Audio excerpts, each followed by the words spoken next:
नमस्कार, मैं पुतुल आप सबका स्वागत करती हूँ आपके अपने चैनल ई मैक्स पाठशाला में।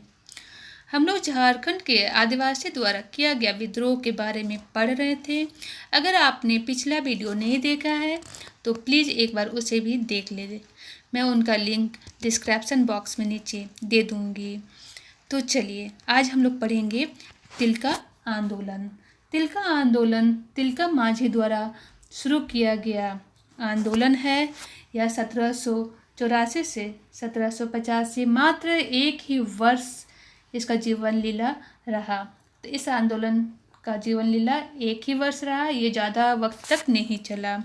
क्यों नहीं चला इसके बारे में हम लोग आगे जानेंगे। देखिए, ये तिलका मांझी जिनका उर्फ नेम निक नेम सबरा पहाड़िया रहता है, इनका जन्म जो है वो 50 ईस्वी में होती है, 1750 ईस्वी में, और इनका मृत्यु 1785 में होती है। तो मात्र देखा जाए तो ये कितना 35 साल ही जीवित रहते हैं। इनका जीवन लीला मात्र ही 35 साल रहता है। तो चलिए आगे हम लोग पढ़ते हैं तिलका विद्रोह। वर्ष 1784 ईस्वी में तिलका मांझी ने अंग्रेजों के खिलाफ, किनके खिलाफ? अंग्रेजों के खिलाफ जो आंदोलन आरंभ किया उसी का नाम तिलका आंदोलन अर्थात तिलका के नाम से ही इनके आंदोलन का नाम रखा गया। आगे जानते हैं कि यह आंदोलन जमीन पर आधारित आंदोलन है। पहाड़ियों को अधिक सुविधा देकर फूट डालने की नीति अंग्रेजों के विरोध में था। अंग्रेज चाहते थे कि भाई भाई पहाड़िया आदिवासी और संथाल आदिवासी दोनों को आपस में लड़ाया जाए और हम दोनों को लड़ा कर क्या करें? अपना शोषण करें, हम अपना राज करें। ये अंग्रेजों का नीति था। मतलब क्या कि आपस में फूट डालें और शासन करें। चलिए आगे जानते हैं कैसे ये आपस में फूट डलवाते हैं और कैसे इस विद्रोह का अंत होता है। 18वीं सदी के अंतिम वर्षों में राजमहल क्षेत्र में संथालों का प्रवेश हुआ। कब हुआ? 18वीं सदी के अंतिम में, मतलब लास्ट में। संथाल आदिवासियों के राजमहल प्रवेश का पहाड़िया समुदायों ने विरोध किया। जाहिर सी बात है कि अगर कोई भी अपने घर को छोड़कर दूसरे के घर में प्रवेश करे तो कोई भी अपने घर को बचाने के लिए वो विरोध करेगा ही करेगा। इसी तरह से संथाल आदिवासियों ने भी विरोध किया।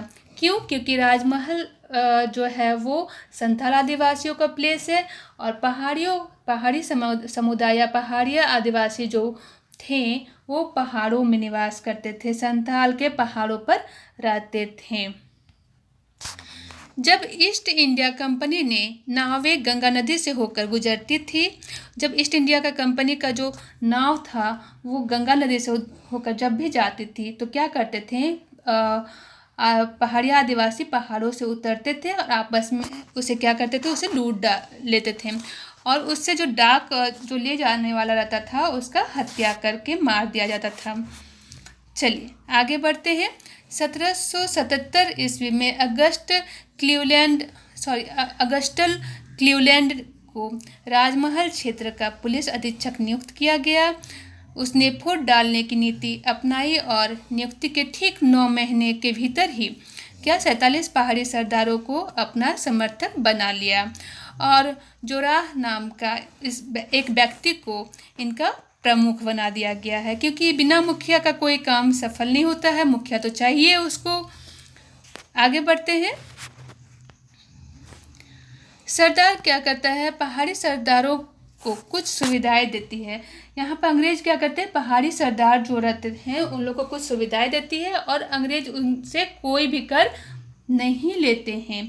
जब पहाड़ी सरदारों से कोई कर नहीं लेता है और यहाँ पर संथालों से कर लेता है तो भाई किसी को भी तो लगेगा कि उससे हम लोग एक ही माँ का संतान है, उससे कर नहीं लिया जाता है, वो टैक्स नहीं भरते हैं और हम टैक्स भरते हैं। तो जाहिर सी बात है। इसी से आगे का विद्रोह शुरू होता है। इस बात का विरोध संताल समुदाय के एक वीर सरदार, वो वीर सरदार कौन थे? तिलका मांझी ने किया। उसका कहना था कि नीति एक समान होना चाहिए, एक ही माँ का संतान अगर अलग अलग नीति रखोगे तो ये गलत बात है। वो बस इतने ही कहना चाहते हैं दोनों के लिए एक समान नीति रखें। अगर वो टैक्स दे रहे हैं तो हम भी टैक्स देंगे, अगर वो नहीं दे रहे तो हमसे भी मत लीजिए। तिलका ने अंग्रेजों के समर्थक पहाड़िया जाति के सरदार जोराह का भी विरोध किया। तिलका मांझी का नाम उर्फ क्या नाम था? साबरा या जाबरा पहाड़िया था। तिलका ने भागलपुर के पास वनचरीजोर नामक स्थान से अंग्रेजों का विरोध आरंभ कर देता है।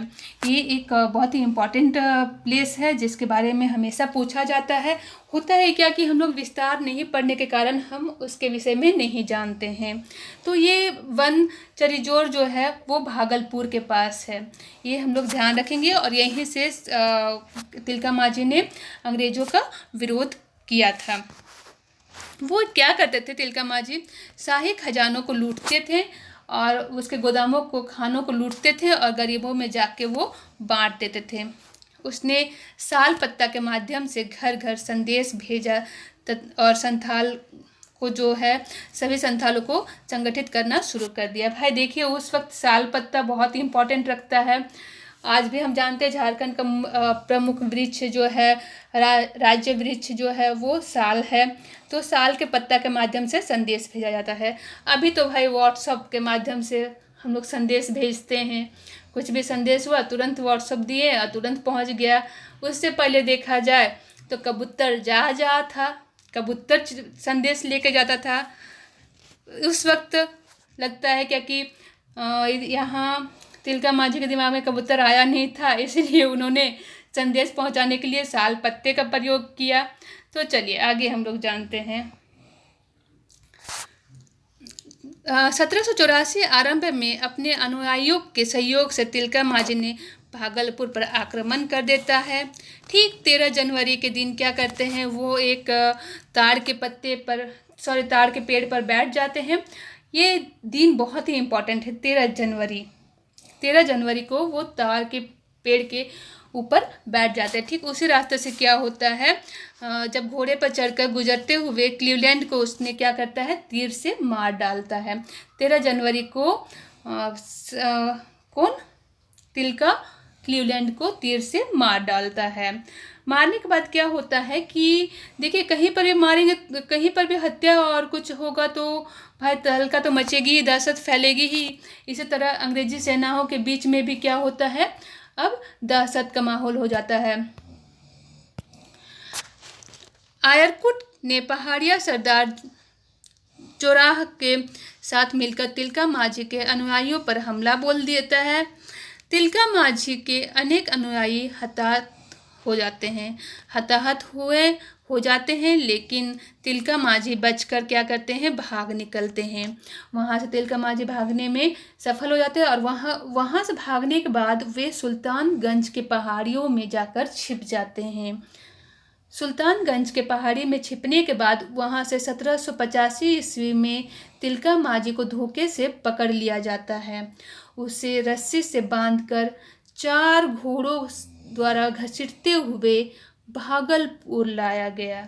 वहाँ से घसीटते हुए 4 घोड़े द्वारा घसीटा जाता है और उससे भागलपुर लाया जाता है। वहाँ उसे एक बरगद के पेड़ पर लटकाकर, किसमें, एक बरगद के पेड़ से लटकाकर उसे क्या किया जाता है, फांसी दे दिया जाता है। मतलब उनके जीवन काल को समाप्त कर दिया जाता है। हम जानते हैं कि वह स्थान आज भी है और वो बाबा तिलका मांझी चौक के नाम से जाना जाता है। अगर आपको यह वीडियो पसंद आया हो तो प्लीज़ लाइक करें, सब्सक्राइब करें। इस तरह से तिलका मांझी का जीवन लीला समाप्त होता है और ये विद्रोह भी अंत हो जाता है।